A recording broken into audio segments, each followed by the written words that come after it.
శ్రీకాళహస్తిలోని పాల సొసైటీ కేంద్రాన్ని food inspector Jagadish తన సిబ్బందితో కలిసి ఆకస్మికంగా తనిఖీ చేశారు. ఉన్నతాధికారుల ఆదేశాల మేరకు జిల్లా వ్యాప్తంగా పాల కేంద్రాల్లో తనిఖీలు చేస్తున్నామన్నారు. పాలకోవా తయారీ కేంద్రాల నుంచి పాలు నమూనాలు సేకరించి ప్రభుత్వ ల్యాబ్కు పంపించారు. నివేదికల అనంతరం చర్యలు తీసుకుంటామని చెప్పారు.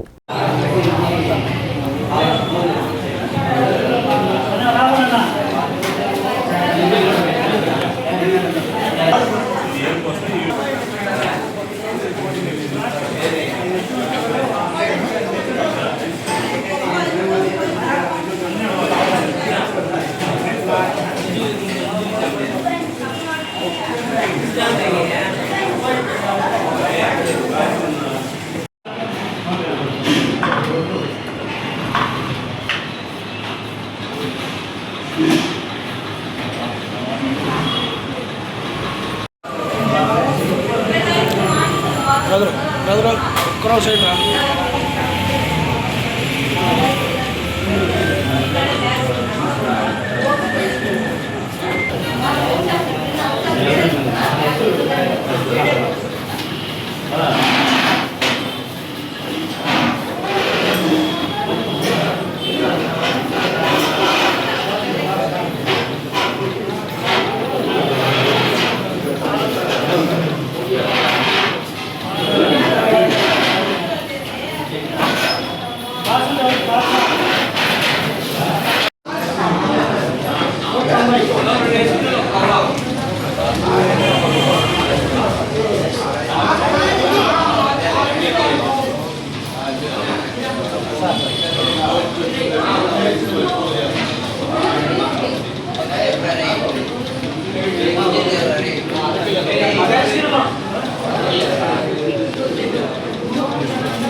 రాష్ట్ర ఆహార భద్రతా కమిషనర్ వీరపాండ్యన్ గారి ఆదేశాలు రాష్ట్రమంతటా గత 2 రోజుల నుంచి పాల కేంద్రాలపైన దాడులు చేయడం అయింది.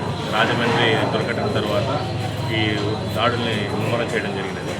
ఇన్ని రోజులు పాలు కేవలం కన్సంప్షన్ పాయింట్లోనే సేకరించి టెస్టింగ్ పంపిస్తున్నాం. బట్ ఇప్పటి నుంచి ఏంటంటే ప్రొక్యూర్మెంట్ పాయింట్స్, అంటే ఇలాంటి పాలకోవా తయారీ కేంద్రాల కాడ నుంచి చుట్టుపక్కల అన్ని గ్రామాల నుంచి పాలు ఇక్కడికి వస్తాయి కాబట్టి ఈ సెంట్రల్ పాయింట్లో చేసే ఎటువంటి అడల్ట్రేషన్ గుర్తించవచ్చని ఇక్కడికి వచ్చి తనిఖీలు చేసి శాంపుల్ సేకరించడం జరిగినది.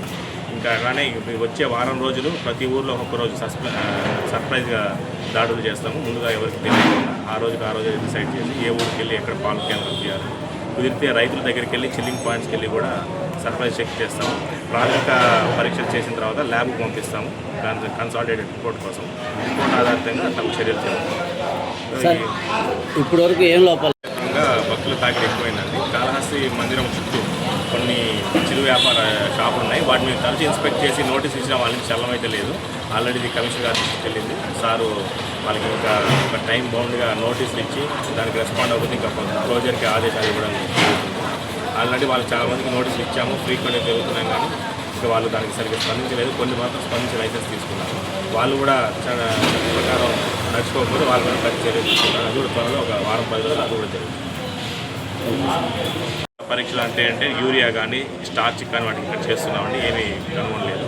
బట్ ల్యాబ్కు పంపిస్తే ఇంకా సూక్ష్మంగా వాళ్ళు సూక్ష్మ స్థాయిలో పరీక్ష చేసి రిపోర్ట్ పంపిస్తారు. కాబట్టి ఏది కూడా ప్రాథమిక పరిస్థితులను నిర్ధారించకుండా గవర్నమెంట్ ల్యాబొరేటరీ, ఆథరైజ్ ల్యాబొరేటరీస్ పంపించి వాళ్ళ యొక్క రిపోర్ట్ ఆధారంగా చర్యలు చేస్తున్నారు. లేదండి, కాళహస్తి నిన్న తిరుపతిలో జరిగాయండి. ఈరోజు కాళహస్తి, రేపు వేరే ఊర్లో చేస్తాము. కాళహస్తిలో ఈరోజు మధ్యాహ్నం ఇంకా 2-3 పాయింట్లు కూడా చూడబడతాయి సమయం కాబట్టి. ఇంకా మాకు పైనుంచి ఇంటెలిజెన్స్ ద్వారా మాకు కొన్ని చెప్తారు, వాటిపైన దాడి చేస్తాం.